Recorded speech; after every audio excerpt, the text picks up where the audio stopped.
من از تمام دختران شهر سر بودم. افسوس از بازی دنیا بیخبر بودم.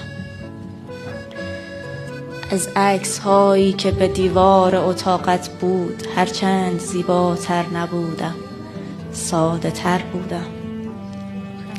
هر جا کم آوردی کنارت بیشتر ماندم. با این که زن بودم ولی مرد خطر بودم. هر جا به خاکی میزدی از آن همه همراه تنها یکی میماند، من آن یک نفر بودم. هر جا یکی کم بود کاسه کوزه هایت را، روی سر او بشکنی آن دور و بر بودم. از دور میفهمم چه حالی، شاد یا غمگین، اما تو چه؟ دیروز فهمیدی پکر بودم.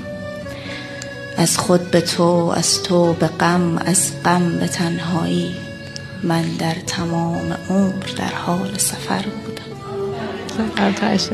من عاشقی کردم تو عادت، فرق ما این بود. اهل سیاست بودی و اهل هنر بودم. ای کاش آن روزی که گفتی دوستت دارم یا لال بودی، نه زبانم لال کر بودم. گفتی اگر تو جای من بودی چه می کردی؟